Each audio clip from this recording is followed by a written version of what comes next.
자, 오늘 공부하는 부분들은 시험에 가장 많이 나올 수 있는 부분이라 그랬죠. 그죠? 다니엘서 9장은 좀 이렇게 복잡해 하시고 이해를 못 하시는 재림 교인들이 참 많은데 그러시면 안 됩니다. 그러니까 무조건 다 이게 다니엘서 9장에 있는 내용들을 다 이해를 하시고 마지막 시대에 새 천사의 기별을 장착하는데 하나님께서 여러분들에게 장착하는데 아무런 문제가 없게 되기를 바라겠습니다.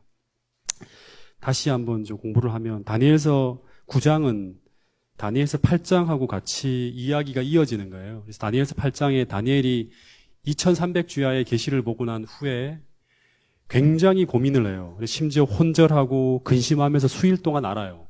왜 그러냐 그러면 작은 불에 의해서 성소가 짓밟히고 진리가 땅에 던져지고 매일 드리는 제사가 폐해지는 것이 2300년 동안 지속된다는 거예요. 그러니까 이스라엘 백성의 이 해방이 다시 2300년 동안 지체된다는 것처럼 이해를 하니까 견딜 수가 없는 거예요. 그런다가 다니엘서 9장 1절 2절에 보면 메대 족속 아하수에로의 아들 다리오가 갈대아 나라의 왕으로 있던 원년에 이 다니엘이 예레미야서를 연구하면서 예루살렘의 항배함이 다시 말하면 이스라엘 백성들의 회복이 되는 것이 70년 만에 마칠이라는 것을 깨닫게 돼요. 성경을 연구하면서. 그러니까 우리가 항상 계시만을 기다리는 것이 아니라 성경을 통해서 많은 답들이 있다는 걸 알아야 돼요. 그렇죠? 위에 좀 벗겠습니다.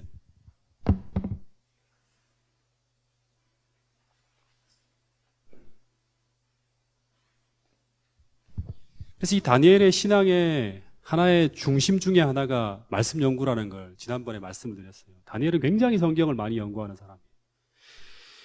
그래서 이 다니엘이 이 말씀을 보면서 금식하고 베옷을 입고 죄를 덮었으면서 가장 겸비한 모습으로 하나님 앞에 나가서 이스라엘 민족의 전체의 죄를 놓고 이스라엘 민족을 대표해서 이스라엘의 해방을 위해서 하나님 앞에 간구하는 기도를 막 드려요.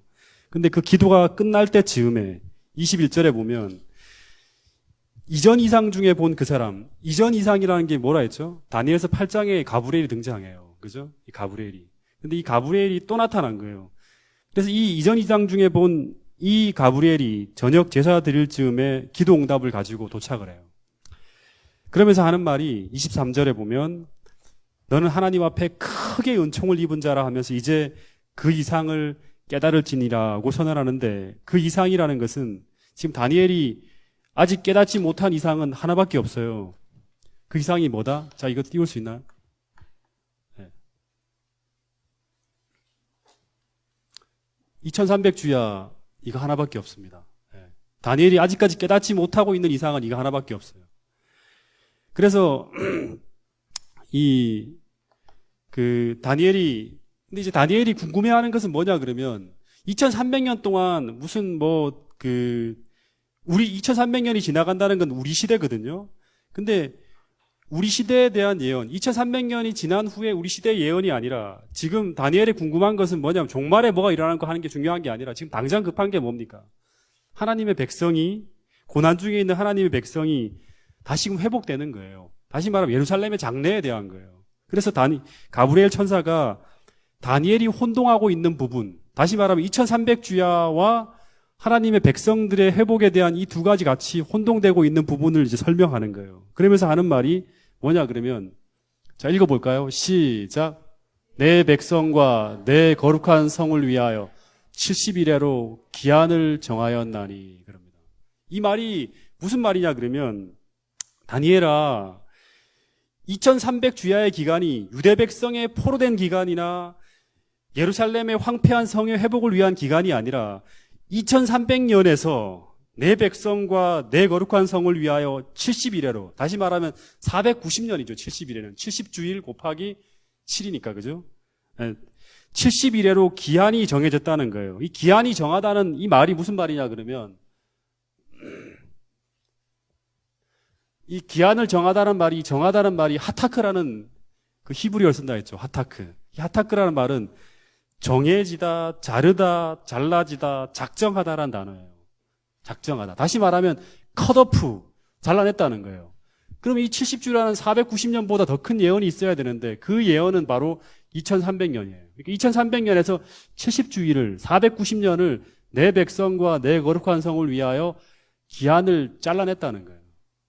이 말이 무슨 말이냐 그러면 2300년에 대한 기간과 그 다음에 70주일의 기간의 이 출발점이 같은 출발점이 된다는 걸 알 수 있는 거예요. 이 이야기를 통해서. 이해가 되십니까? 이해 안 되면 이제 큰일 납니다. 이해되시죠? 여기까지. 두 번째 하는 건데. 아직도 이해가 안 됩니까? 이해되죠? 네. 이해 안 되시는 분 있으면 다시 우리 학생들한테 배우세요. 청년들한테. 그래서 이 2300주야의 시작과 70일의 시작은 같은 시작점이에요. 그러면서 이제 이 2300주야의 출발점이 어디에서 시작되는지에 대한 이야기가 이제 처음 등장하는데, 다니엘 8장 14절에는 2300주야까지만의 기간만 나와요. 끝날 때가 언제인 2300주야까지만 얘기 나왔지, from, 언제부터인지 시작되는지 얘기가 없는데, 처음으로 이제 이 from에 대한 이야기가 나와요. 자, 25절에 보면, 그러므로, 같이 읽어볼까요? 시작. 그러므로 너는 깨달아 알지니라. 예루살렘을 중건하라는 영이 날 때부터 기름 부음을 받은 자 곧 왕이 일어나기까지 7일에와 62일에가 지나갈 것이요. 그때 곤란한 동안에 성이 중건되어 거리와 해자가 이룰 것이며. 여기 처음으로 너는 깨달아 알지니라 하면서 이제 2300주야의 그 출발점을 이제 깨달아 알지니라 그러는 거예요. 어떻게 2300주야와 70일의 시작점이 나오냐 그러면 예루살렘을 중건하라는 영이 날 때부터요. 예루살렘 성전이 아닙니다.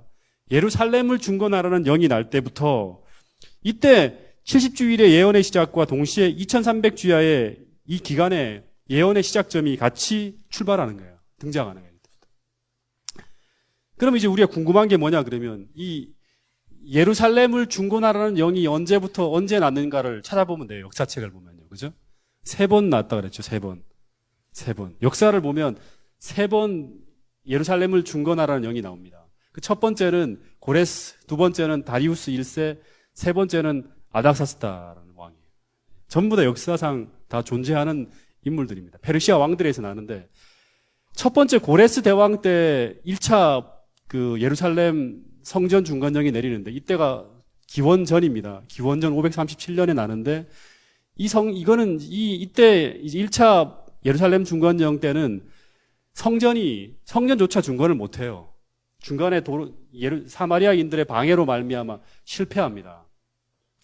두 번째는 다리우스 1세 때인데, 이때 이제 기원전 520년에 2차 중건령이 내려지는데, 이 다리우스 1세는 고레스 때의 그 조서를 다시금 중단됐던 걸 다시금 시행하는 거예요.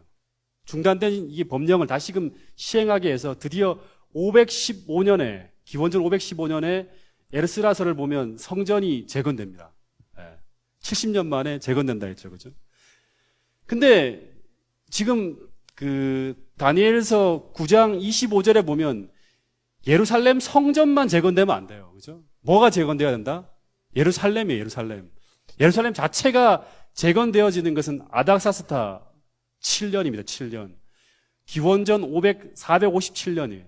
이때 이 예스라서를 보면 자치권도 돌아가고, 그 다음에 성전이 이제 다 재건되어집니다. 그래서 뭐 도로도 만들어지고, 거리도 만들어지고, 해자도 만들어지고 하는 것처럼 이 예루살렘 전체가 중건되어져서 거리와 해자가 만들어지고 자치권이 돌아오고, 마침내 예루살렘이 이전처럼 하나님의 나라의 중심지로서 다시금 회복되어지는 것을 볼 수 있어요. 그래서 이 성전이 재건되어진다는 것은 하나님과의 언약이 회복되어졌고, 하나님이 계신 곳이 다시금 회복되어진다는 말은 다시금 하나님이 돌아오셨다는 걸 의미하는 거예요. 이게. 그래서 이 아닥사스다 7년, 다시 말하면 기원전 이 457년은 2300주야의 출발점이에요. 기원전 457년. BC란 말을 이해 못하시는 분도 계신다 해서 다시 얘기하지만, 이 BC는 기원전, 다시 말해 예수님이 탄생 전 457년 전이라. 그래서 이때가 이제 성경에서 가장 긴 예언 2300주야의 출발점이 된다는 거예요. 2300년에.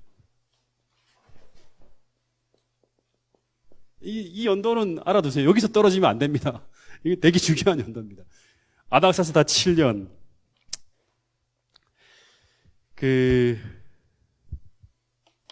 그래서 이제 이게 맞다면 진짜로 2300주야의 출발점이 BC 457년이 맞다 그러면 이제 검산을 해봐야 돼요. 하나님은 검산할 수 있도록 만들었어요. 이게 맞다면 다음에 나오는 모든 예언도 다 맞아야 돼요. 그러면 이제 이걸 신뢰할 수 있는 거예요, 이 연도를요. 근데 25절에 보면 그 예루살렘을 중건하라는 영이 날 때부터 기름 부음을 받은 자 곧 왕이 일어나기까지 7일에와 62일에가 지나갈 것이요 그때 곤란한 동안에 성이 중건되어 거리와 해자를 이룰 것이며 합니다. 2300주야의 시작과 70주일의 시작이 아닥사스다 7년이 맞다 그러면 이게 맞다 그러면 이게 457년부터 시작해서 7일에 다시 말하면 49년이 지나가면 몇 년이 되냐 그러면 408년이 돼요. 네. 408년. 그게 7일에 49년이 지나가는 거예요. 요때 무슨 일이 벌어져야 되냐 그러면 성이 중건되는 거예요. 예루살렘 성이 중건돼야 돼요. 근데 실제로 이때 아닥사스다 왕의 조서가 내린 후에 49년 동안 아주 진짜 철저하게 파괴되어진 성이 다 중건되어지죠. 그죠? 누구와 누구의 도움을 받아서 하나님이 보내준 두 선지자가 있었죠. 누구와 누구? 느헤미야와 에스라. 예, 느헤미야와 에스라의 봉사를 통해서 하나님께서 이 망가진 하나님의 백성들에게 율법을 다시금 가르치고 법대로 이 나라가 통치될 수 있도록 도와줘요. 그러면서 이 408년에 드디어 느헤미야가 죽으면서 사역이 끝나면서 비로소 완전히 성이 중건되어지는 거예요. 그리고 난 다음에 이 408년부터 시작해서 62일에 다시 말하면 이거는 434년이에요. 434년이 지나가면 이때는 이제 AD 27년이 되거든요. AD 기원 후입니다. 예수님 태어나고 난 후에 기원 후 27년. 그러니까 이게 쭉 지나가면 이게 AD 27년. 27년에 무슨 일이 벌어져야 되냐 그러면 기름 부음을 받은 자 곧 왕이 일어나야 돼요. 왕이 일어나야 돼요. 왕이 일어나는 거예요. 기름 부음을 받은 자란 말은 히브리어로 하면 뭐다? 히브리어로 하면 기름 부음을 받은 자 히브리어로 하면 뭐다?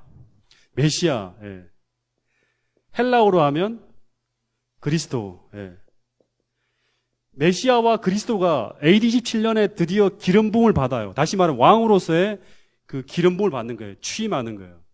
그러니까 공생애가 시작되어야 되는 거예요. 근데 AD 27년에 무슨 일이 벌어지냐 그러면 AD 17년에 보면 그 누가복음 3장 21절부터 23절에 보면 예수님께서 침례를 받으시는 얘기가 나와요. 이때 침례를 받으시고 딱 받으실 때 어떤 일이 벌어지죠? 침례를 받으시고 막 기도하실 때 하늘이 열리면서 성령이 비둘기같이 예수님 머리 위에 쫙 임하는 거예요. 성령이 비둘기같이 임하는 게 바로 뭐냐 그러면 왕이 기름 부음을 받는 거예요. 네. 성령은 기름을 상징하잖아요. 그렇죠? 기름이 성령을 상징하잖아요.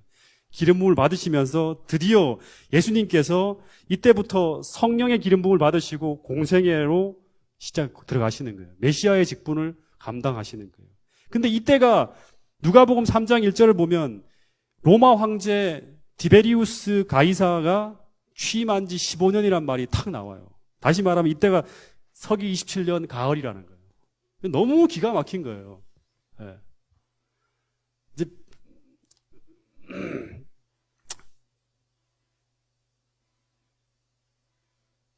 그 주 49년에 이제 성전이 중건되어지고 다시 말하면 예루살렘을 중건하는 영이 날 때부터 기름 부음을 받은 자 곧 왕이 일어나기까지 7일에와 62일에가 지나가야 돼요. 예루살렘을 중건하는 영이 날 때부터 7일에와 62일에가 지나가야지만 이때 기름 부음을 받은 자 곧 왕이 일어나야 되는 거예요. 이 기간이 AD 27년이 되어야 한다는 거예요. 그리고 요 사이에 7주 49년 사이에 곤란한 동안에 성이 중건되어 거리와 해자가 이루어져야 돼요. 예루살렘이에요. 예루살렘 성전이 아니라. 그래서 이때 느헤미야의 봉사가 마쳐지는 이때 408년에 드디어 성이 중건되어지고 거리와 해자가 이루어지는 것이 딱 성취가 되는 거예요. 그래서 이 AD 17년에 기름 부음을 받은 자, 다시 말하면 메시아가 이 성령의 기름 부음을 받으시는데 이때 연도가 누가복음 3장에 보면 티베리우스 가이사가 위에 있은 지 15해라는 거예요. 티베리우스 로마 황제가 왕위에 있은 지 15해는 AD 27년이에요. 이때 예수님께서 침례를 받으시고 침례를 받으실 때 하늘이 열리면서 성령이 강림하는 거예요. 그러니까 검산으로도 다 들어맞는 거예요. 그러면 BC 457년이 70일의 출발점이고 2300주야의 출발점, 기산점이 된다는 것을 확인한 거예요, 지금. 그러니까 우리는 성경 예언상 가장 긴 예언, 2300년이 지나가는 그 예언의 시작점을 알고 끝을 알 수 있는 거예요. 아시겠습니까? 그래서 예수님이 AD 27년에 이제 이해가 되십니까? 안 되시는 분들이 계십니까? 네? 무슨 소리인지 모르겠다고요? 네? 안 보여서 목적했다고요? 안 보여서. 깜짝 놀랐습니다. 네. 자. 예수님이 AD 27년에 침례를 받으시고 난 다음에 마가복음 1장 15절에 보면 복음 전도를 시작하실 때 그분이 외친 기별이 바로 뭐냐 그러면 때가 찼고 하나님 나라가 가까웠으니 회개하고 복음을 믿으라는 기별을 전해요. 때가 찼으니까 이제 하나님 나라가 가까웠다. 왜냐하면 왕이 이제 드디어 이제 하나님 나라를 접수하는 이제 그 일을 시작하는 거예요. 고레스가 세상 전체를 이렇게 지배하는 일을 시작한 것처럼 예수님께서 하나님 백성을 구하기 위해서 왕으로서의 봉사가 시작됐다는 거예요. 하나님 나라가 시작되었으니까 회개하고 복음을 믿으라고 선언하는 거예요. 근데 이 때가 찼다는 말을 예수님이 하셨는데 이 때가 찼다는 말이 무슨 때가 찼다는 건가? 예? 무슨 때가 찼다는 거예요? 다니엘서 9장 25절에 예언한 대로 기름 부음을 받은 자 왕이 일어나기까지 7일에와 62일에가 지나갈 것이라는 이 예언된 기간이 찼기 때문에 내가 드디어 이 메시아로서의 사역을 시작하는 거라는 거예요. 이 예언을 보고 나를 믿으라는 거예요. 다니엘서를 안다 그러면 이 시기에 메시아가 출현한다는 것을 알 수 있을 거라는 거예요. 그래서 예수님께서 공생애 전, 다시 말하면 30년 전에도 성경을 연구했잖아요. 등장할 수 있지만 30년 동안 그분이 유대 목공소에서 계속 기다리신 것은 바로 뭐냐 그러면 성경에 예언되어진 이 시간, 이 때를 기다린 거예요. 계속. 왜 안 나가냐? 내가 내 때가 따로 있다. 때를 기다리신 거예요. 메시아라는 거예요. 이 때가 거의 차갈 무렵에 CD 소망에 보면 예수님이 드디어 성경에 예언되어진 대로 이제 요단강가에 나가기 전에 먼저 누가 등장하죠? 침례 요한이 나타나서 그분의 길을, 메시아의 길을 준비하는 기별을 막 전하는 걸 들어요. 그러면 예수님이 이제 정말 내가 나가야 될 때가 임박했다는 걸 알게 돼요. 그리고 난 다음에 다니엘서 9장 25절에 이 때가 다 채워졌을 때, AD 27년이 찼을 때 드디어 성령께서 역사하는 거예요. 때가 찼으니까 이제 집을 떠나서 세상에 나갈 걸 지시하는. 그래서 예수님이 요셉하고 마리아에게 절을 하고 인사를 하고 이제 집을 떠나서 나가는 거예요. 그러니까 여러분, 예수님께서는요, 그냥 주관적으로 막 움직이는 게 아니라 먼저는 성경을 통해 갖고 예언된 시간을 먼저 연구하신 후에 그리고 말씀을 따라 돌아가는 이 세상의 징조와 형편을 확인해요. 침례 요한의 등장, 이 모든 것들이 예언의 성취거든요. 그걸 주목하여 보신 후에 다시금 말씀과 일치하는 하나님의 음성을 확인하는 거예요. 말씀과 일치하는 하나님의 음성을 확인하고 드디어 요단강가로 나가서 공생애를 시작하는 게 예수님의 모습이었어요. 그러니까 우리가 알아야 될 것은 예수님이 무턱대고 하나님께서 들려주시는 이 주관적인 하나님의 음성만 들으시면서 움직이는 것이 아니라 먼저는 성경을 빈틈없이 연구했다는 거예요. 그러니까 때로는 이제 우리 교인들이나 이런 분들 보면 무턱대고 하나님의 뜻이라 그러면서 하나님이 내게 말씀하셨다는 그 음성만 듣고 움직이는 사람들이 참 많아요. 그러면서 이단이 생기고 잘못된 이설로 빠지는 분들이 참 많아요. 주관적인 하나님의 음성만 들으면서. 예수님도 인간이기 때문에 예수님도 우리의 머릿속에서 떠오르는 것 같이 두 가지 음성이 계속 들려와요. 하나님의 음성뿐 아니라 사단의 음성도 같이 들려오는 거예요. 그래서 우리가 항상 모든 어떤 그런 이 계시라든가 하나님의 말씀들과 이런 모든 것들을 어디를 통해서 확인해야 되냐 그러면 하나님 말씀을 통해서 확인해야 되는 거예요. 예수님도 이 모든 것을 확인하고 때가 찼다. 성경을 보니까 7일회와 62일회가 지나가게 되면 메시아가 등장한다 그러는데 내가 이때에 맞춰서 내가 등장한 사람이라면서 성경을 연구해 보게 하는 거예요. 이걸 가르쳐 주는 거예요. 제자들이. 여러분, 그래서 성경을 빈틈없이 연구하고 엄청나게 연구하는 것은 이 마지막 시대를 살아가는 우리들에게 대단히 중요한 것임을 다시 한번 기억해 주시길 바랍니다. 예. 그래야지만 우리가 혼란하고 이설이 많은 사람, 이 마지막 때는 내가 메시아다, 내가 뭐를 듣고 왔다 하면서 이런 이설들이 굉장히 많이 전해질 거예요. 예.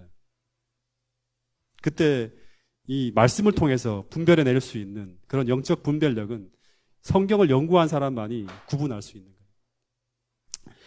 이제부터 오늘 봐야 될 부분이 이제 26절, 27절인데요.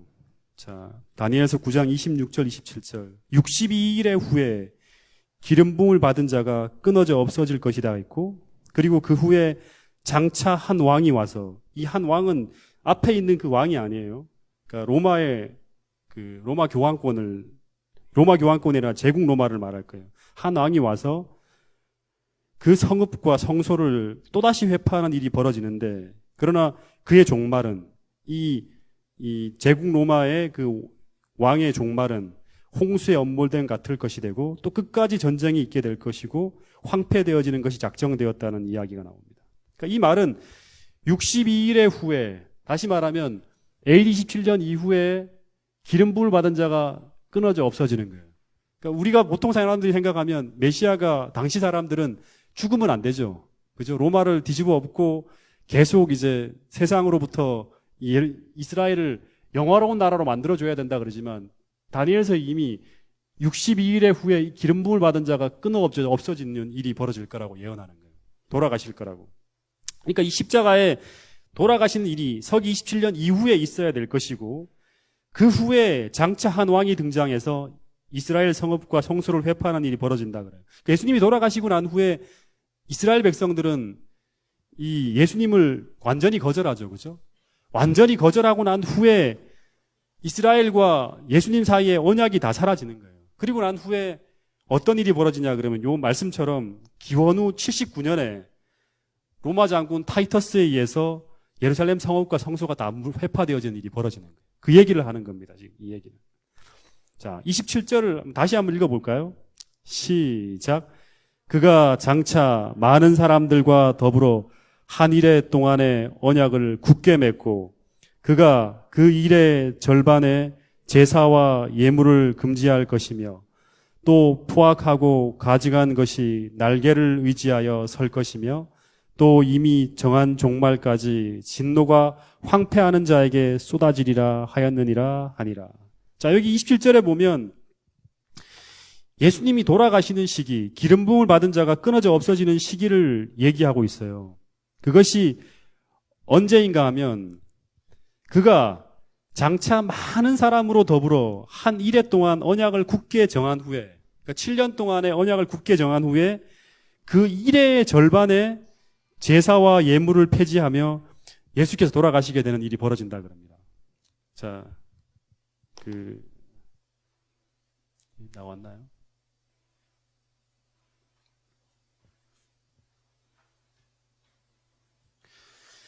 여기 보면 예수님이 27절에 보면 주 27년에 이스라엘 백성들과 더불어서 언약을 굳게 정하는데 한 일해 동안.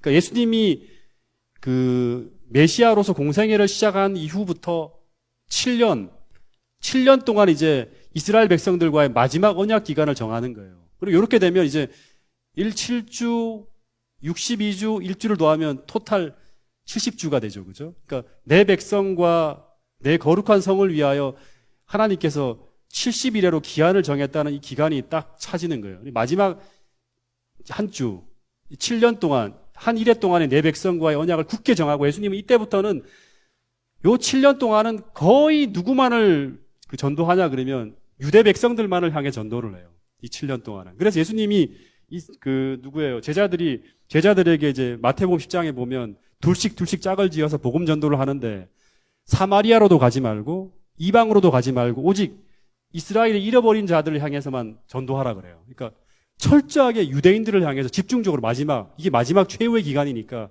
이 사람들에게 성경을 가르치면서 메시아를 받아들이기 위해서 최선을 다하는 모습을 보여줘요. 그리고 이 일의 절반에, 다시 말하면 그 주후 30년이 되겠죠. 그죠? 일의 절반에 예수님이 십자가에 달려 돌아가심으로 말미암아 드디어 제사와 예물을 폐지하는 일이 벌어집니다. 그러니까 더 이상 예수님이 이제 4,000년 동안 계속 어린 양으로서 성소에 드려진 그 어린 양의 표상된 이 양들을 계속 드리다가 드디어 실제 예수님이, 그 표상하는 실체이신 예수님이 양으로 드려지면서 6월절에 드려지죠. 그죠? 6월절에 십자가에 달려 돌아가심으로 말미암아 더 이상 이제는 예물을 가지고 올 필요가 없는 거예요. 그러니까 제사 제도와 모든 예물이 금지되어지고 폐지되어지는 일이 십자가로 말미암아 딱 성취되어지는, 일의 절반에 이런 일이 벌어질 거라는 거예요. 예수님 돌아가시기 전에 이 모든 게 다 예언되어 있는 거예요. 시간표들이. 그런 다음에 예수님이 이제 돌아가시고 난 다음에도 복음이 이방으로 안 전해져요. 마지막 3년 반의 언약 기간이 있기 때문에 사도행전 7장까지 스데반에 등장할 때까지 계속 제자들은 이스라엘에서만, 유대와 예루살렘에서만 계속 복음을 전해요. 복음을 전하다가 드디어 AD 34년, 이제 이 마지막 70주예가 끝나는 이 AD 34년에 누가 죽죠? AD 34년에? 누가 죽죠? 예? 사도행전 7장에 보면 누가 죽습니까? 예, 스데반이 죽습니다. 스데반이 죽으면서 드디어 이 스데반이 어디서 죽냐 그러면 그 사내들인 공회 앞에 끌려 나와요. 끌려 나와서 마지막으로 천사의 얼굴을 하면서 성령 충만하게 너희들이 십자가에 달아 죽인 이분이 바로 누구다? 메시아라는 걸 강력하게 증언해요. 부인할 수 없을 만큼. 그러면서 그 이야기가 구약시대 그 아브라함부터 시작해서 마지막 시대까지의 이스라엘 역사를 다 총정리하는 이야기를 합니다. 그러면서 회개하라고 마지막 기별을 전해요. 그랬더니 그들이 마음에서 찔려갖고 가로되 어떻게 하냐 그러면 막 흥분해갖고 죽이라 그러면서 드디어 스데반을 돌멩이로 쳐 죽이는데 그때 예수님이 벌떡 일어나시는 장면이 보이죠. 그러면서 스데반이 죽고 난 다음에 사내들이니 정식적으로 이 완전히 메시아를 거절하는 일이 벌어지면서 드디어 이스라엘과의 언약이 완전히 끝나버립니다. 이렇게 이 34년에 벌어진 일. 그래서 사복음서는 3년 반 동안 예수님이 이스라엘 백성을 위해서 열심히 노력한 모습. 그 다음에 사도행전 7장까지, 스데반이 죽기 직전까지 3년 반 동안 제자들이 마지막으로 이스라엘 백성들을 위해 봉사하면서 이 마지막 70주일의 모든 예언이 끝나는 거예요. 일의 절반에 예수님이 돌아가시고, 그 다음에 예물과 그 모든 걸 폐지하고, 그 다음에 이때 성소 위장이 위로부터 아래로 찢어지는 것이 바로 뭐냐 그러면 이제 더 이상 제물과 예물을 가져올 필요가 없는 거예요. 제사제도가 끝났다는 걸 표시하는 거죠. 그리고 난 후에 이제 유대인을 위한 예언의 마지막 70일의 끝에 스데반이 죽고 그 다음 유대 지도자들이 복음을 거절하게 되면서 국가적으로 이제 예수를 완전히 거절하는 게 됩니다. 그런 다음에 이제부터 사도행전 8장부터 드디어 사마리아로 그 다음에 세상을 향해서 이방인을 향해서 복음 전파가 시작돼요. 이게 마태복음에도 예수님이 예언 가운데 얘기해놨어요. 이제 마지막에 아들을 보내도 제 선지자를 보내도 너희들이 거절하고 그 다음에 아들을 보내도 아들을 죽이기까지 했을 때 드디어 이제 이 언약이 깨지면서 이 복음이 열매 맺는 다른 백성에게 이방인들에게 복음이 전파되어질 거라고 비유한 그대로 이제 예언이 성취되어지는 거예요. 자, 그래서 이제 드디어 주전 457년부터 시작해서 2300주야에 끝나는 게 언제냐 그러면 드디어 1844년이에요. 네. 이때 무슨 일이 일어났는지에 대한 얘기를 했어요. 그죠? 무슨 일이 일어났죠? 이때? 세상 사람들은 몰라요. AD 27년 예수님 돌아가신 건 알아요. 사람들은. 34년에 스데반이 죽은 것도 알아요. 근데 주 1844년에 무슨 일이 일어났는지는 이 예언이 끝나는 날에 재림 교인들 외에는 아무도 몰라요. 재림 교인들은 굉장히 중요하게 생각하지만 다른 사람들은 몰라요. 역사를 뒤져봐도 잘 몰라요. 무슨 일이 벌어졌습니까? 하늘에서는 엄청난 큰 일이 벌어졌죠. 네? 어떤 일이 벌어졌습니까? 네? 네? 네? 네. 와, 이정혜 집사님. 잘하시네요. 1844년이거든요. 예수님이 2300주야까지니 그때 성소가 정결하게 함을 입는다는 것은 바로 이때부터 하늘 지성소에 예수님이 하늘 성소에 계시다가 하늘 지성소로 들어가시게 되면서 이때부터 비로소 무슨 일이 시작되었다? 하늘의 대속죄일. 하늘 성소를 정결케 하는 대속죄일이 시작돼요. 그래서 이 표상적인 예식을 보면 AD 27년 때 끝날 때 1의 절반에 6월절, 그죠? 6월절. 그 다음에 예수님 부활하시고 난 다음에 요제절. 그 다음에 오순절이 있고, 그 다음에 예수님이 재림하기 직전에 벌어질 이 대속죄일이 드디어 1844년에 있게 돼요. 이 대속죄일이 지나가고 나면 무슨 일이 벌어지죠? 그 다음에 오는 절기가 뭐죠? 장막절이죠. 그죠? 다시 말하면 마지막 예수님의 재림을 앞두고 하늘 성소를 정결케 하는 대속죄일이 시작되는데 이 대속죄일이 시작됨과 동시에 표상적으로는 어떤 일이 벌어지냐 그러면 이스라엘 백성들 중에서 진짜 하나님과의 언약 관계가 제대로 돼 있는, 다시 말하면 하나님 백성 중에서 진짜 하나님을 참으로 믿는 자, 하나님의 백성을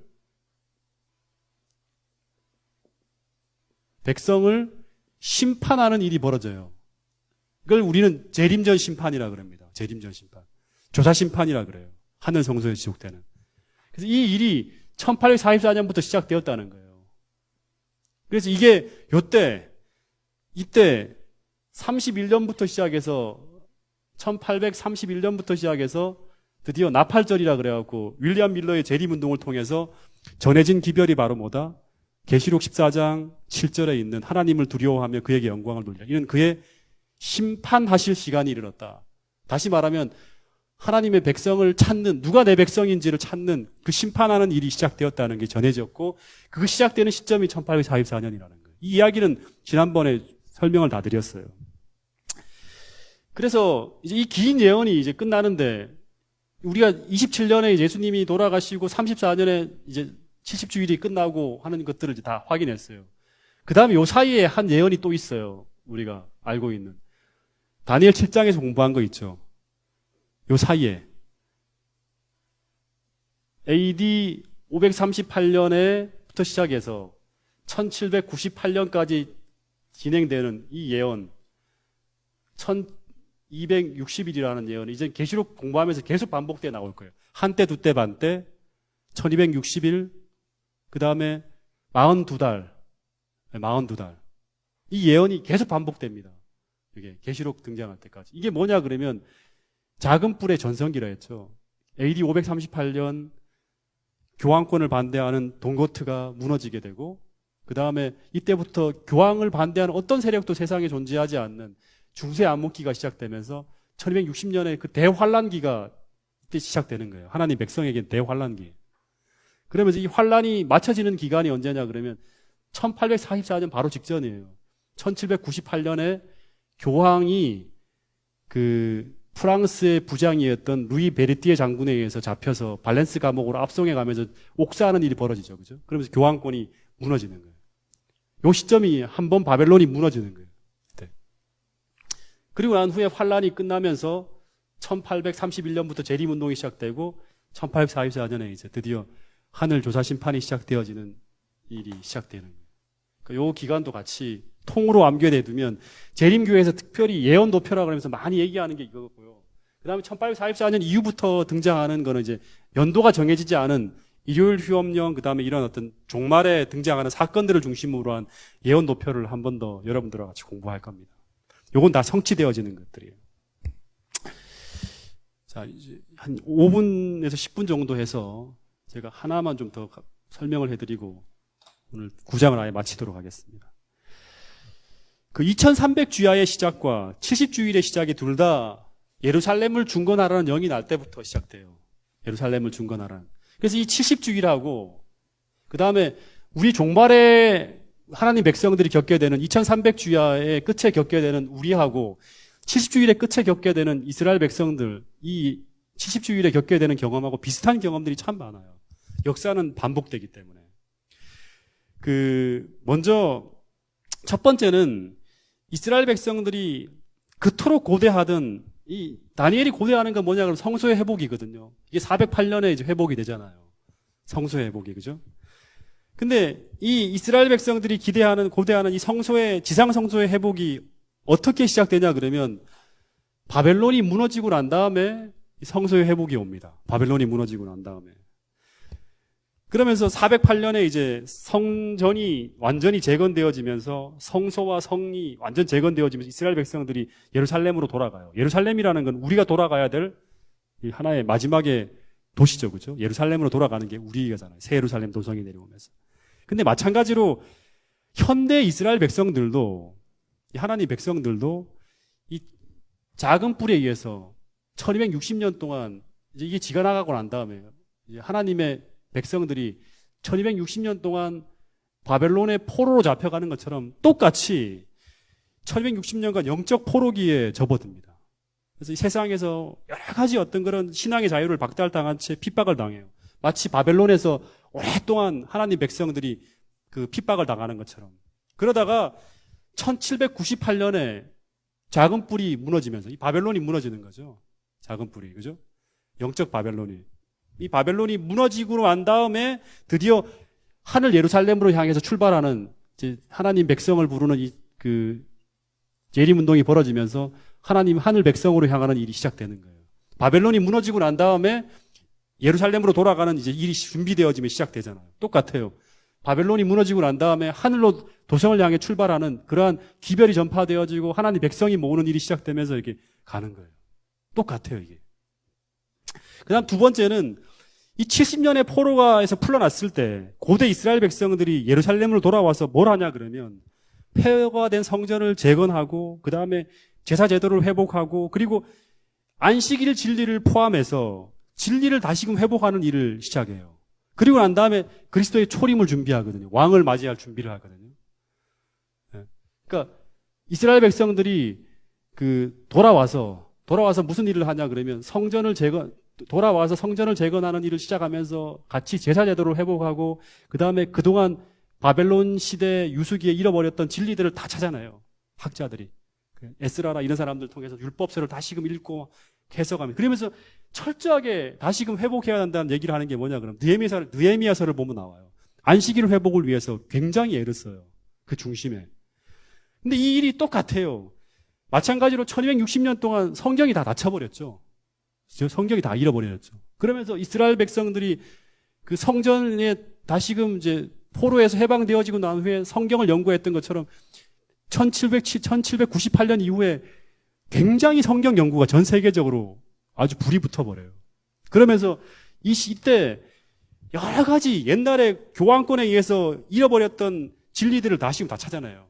그러면서 이때 밝혀진 것 중에 하나가 뭡니까? 안식일 진리죠. 그죠? 안식일 진리를 포함한 그 모든 진리들이 1844년 이후에 드디어 이렇게 찾아내면서 회복하는 일이 시작돼요. 그러면서 그리스도의 초림을 준비했던 것처럼 이 이후에 재림을 준비하는 일이 벌어지는 거예요. 재림을 준비하는 일. 이 반복되어지는 거예요. 그 다음에 중요한 게 뭐냐 그러면 세 번째는 고대 바벨론에서 이제 하나님께서 이스라엘 백성들을 불러내기 위해서 포로 석방령이 몇 차례에 걸쳐서 반복되었죠? 몇 차례? 세 차례. 언제? 고레스, 그 다음에 다리우스, 그 다음에 아닥사스다. 세 번에 한 번 해도 안 돌아오고 이 이스라엘 백성들이 안 움직였어요. 선지자를 통해서 이 포로 해방령이 내려져도 안 돌아와요. 그래서 선지자를 통해서 계속 그곳은 안전하지 않으니 내 백성아 바벨론에 있으면 무너진다. 죽는다는 거예요. 돌아오라 하면서 한 번 전하고 두 번 전하고 세 번 전하고 계속 전하는 거예요. 근데 똑같이 마지막 시대에도 이 포로 석방령이라는 건 내 백성아 돌아오라는 거거든요. 바벨론에서 돌아오라는 거예요. 똑같이 하나님께서 당신의 백성을 찾는 메시지들을 세 차례에 걸쳐 전하나요? 세 차례에 걸쳐갖고. 세천사의 기별. 똑같아요. 1차, 1831년. 2차, 이 밤중 소리를 거쳐서 또 전하고. 그 다음에 마지막 세 번째 또 전하는 거예요. 거기 처음에는 하나님께 영광을 돌리면서 하나님을 두려워 그분에게 영광을 돌리라. 이는 그의 심판하실 시간이 이르렀다. 조사 심판이 시작됐다는 거예요. 내 백성을 찾는. 돌아오라는 거예요. 하나님께 돌아오라는 거예요. 영광을 돌리면서. 안 돼요. 안 돌아오고 계속 있어요. 그러니까 바벨론이 무너진다. 거기 있으면 무너진다는 거예요. 그래 안 돌아와요. 안 돌아오니까 어떻게 한 세 번째 바벨론에 있게 되면 짐승의 표를 받게 되고 그러면 밤낮 쉼을 얻지 못하게 된다. 돌아오라는 거예요. 하나님. 세 차례 걸쳐서 계속 전하는 거예요. 네, 하나님께서. 모든 게 반복되는 거예요. 똑같이. 네. 그리고 마지막에 이 세 천사의 기별의 마지막 핵심 메시지가 언제 전해지냐 그러면 바로 그 계시록 18장 4절에 보면 하나님께서 세 천사의 기별의 핵심이 이거예요. 내 백성아 거기서 나와 그의 죄에 참여하지 말고 그의 받을 재앙을 받지 말라는 경고가 마지막 최후로 이 늦은 비 성령을 통해 전해지는 거예요. 나오라고 이제 마지막으로 하나님 백성을 찾는 일이 전해지는 게 바로 마지막 세 번째 세 천사의 기별이 그 힘센 천사와 같이 해서 세상을 향해 증거하게 되는 거예요. 돌아오라고 찾는 거예요. 여러분, 그래서 이게 모든 메시지가 이거와 이게 왜 예루살렘을 중건하라는 영이 날 때부터 이 출발점과 이게 같은지 같이 시작되는지를 보여주는 것들이 이제 역사가 반복되기 때문에 그렇습니다. 그다음 네 번째는 이 고대 이스라엘을 구원하기 위해서 유대인들을 구원하기 위해서 하나님께 세운 기름 부음을 받은 왕이 누구냐 그러면 누구였죠? 고레스였어요. 고레스. 이사야서에 나오죠. 이 사람 이름이 되게 중요합니다. 고레스는 하나님의 기름 부음을 받은 왕, 다시 말하면 하나님께서 하나님 백성을 구하기 위해서 세운 메시아였어요. 메시아. 기름 부음을 받은 왕이었어요. 메시아를 표상하는 왕이에요. 그래서 이 고레스가 세계를 정복하죠. 그 당시에, 그죠? 세상을 다 정복하면서 그리고 난 후에 그 힘으로 이스라엘 백성을 건져내요. 근데 똑같이 마찬가지로 하나님께서 죄악이 관영한 세상에서 하나님 백성을 구출하기 위해서 고레스와 마찬가지로 기름 부음을 받은 왕, 메시아, 예수님을 이 세상에 세우는 거예요. 세우고 그분이 만왕의 왕으로 세워지면서 세상 전체를 정복하고 그리고 하나님 백성을 구출하는 일을 하는 거예요. 그의 권세를 가지고 정권으로 세상을 통치하는. 똑같은 게 이제 반복이 되는 거예요. 그리고 마지막 다섯 번째는 바벨론에 포로된 이스라엘 백성들이 굉장히 많았죠. 다 끌려갔어요. 그죠? 바벨론으로. 다 끌려갔지만 오직 남은 무리만이 하나님의 뜻에 따라서 이 순종해서 세 차례의 석방령을 통해서 세 차례 하나님이 부르시는 이 기별을 듣고 돌아가요. 그죠? 오직 하나님 남은 무리만이 돌아가요. 그러면서 그들이 돌아가서 뭘 합니까? 성전을 재건하고 그 다음에 이 하나님 나라를 세우는 일을 함께 동참하는 일을 하는 거예요. 나라를 세우는. 그 마찬가지로 교황권에 의해서 완전히 하나님 이 교회가 다 무너지고 난 후에 1878년 이후에요. 이제 이게 계시록에도 반복돼요. 1798년 이후에요. 교황권이 무너지고 난 다음에 바벨론이 무너지고 난 다음에 많은 그리스도인이 있잖아요. 그죠? 하나님 믿는다고 하는 많은 그리스도인이 있지만 이 첫째와 둘째와 셋째 천사의 기별을 듣고 첫째와 둘째와 셋째 천사의 기별을 듣고 거기에 반응해서 나타난 사람들이 누구냐 그러면 누구죠? 하나님의 남은 백성들이에요. 돌아간 사람들이 남은 무리만이 돌아가거든요. 첫 번째 5만밖에 안 가요. 극심한 아주 적은 사람들만이 고레스의 1차 포로 석방에 돌아가는 거예요. 그리고 2차 때도 뭐 그렇게 많이 안 돌아갑니다. 마찬가지로 이 첫째 이 재림운동 이후에 수많은 하나님 믿는 백성들이 있지만 아주 적은 무리만이 남은 무리로 돌아가요. 돌아가서 하나님의 남은 교회, 진리를 다시 바로 세우는 일을 하면서 이 남은 무리로 등장하는 거예요. 이게 바로 계시록 12장 17절에 용이 분노하여 돌아가서 여자의 남은 자손, 곧 하나님의 계명을 지키며 예수의 믿음을 예수의 증거를 가진 자들로 더불어 싸우려고 바다 모리에서는 그 일이 벌어지는 거예요.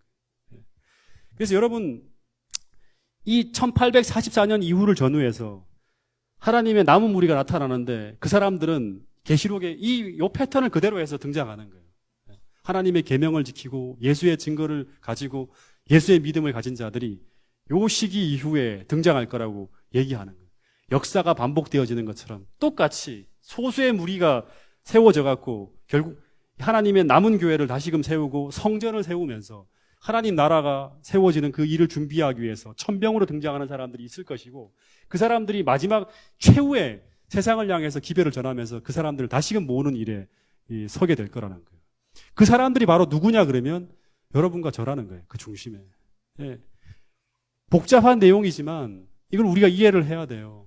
그리고 이 진리 위에 세워져 있다는 것을 알면서 다시 한번 여러분들이 예언 도표가 정확하게 가잖아요. 그죠? 우리가 그냥 막연하게 예수 믿으면 구원받는다는 게 아니라 너무나 정확한 예언을 통해서 하나님께서 우리로 하여금 이 마지막 예수님 재림을 위해서 우리를 세워주셨고, 이거를 가지고 세상을 향해 나가서 우리가 남은 어떤 그런 무리로서 확신을 갖고 세상을 향해 증거하라고 하나님께서 기별을 주셨습니다. 우리가 이 다니엘서와 또 이런 기별들이 좀 단단한 식물이고 어렵다 할지라도 성령께 구하면서 기도하면서 완벽하게 이해해내서 우리가 도대체 막연하게 사는 것이 아니라 정말 힘있게 세상을 향해서 진리를 증거해야 될 백성임을 잊지 않게 되기를 간절히 바라겠습니다.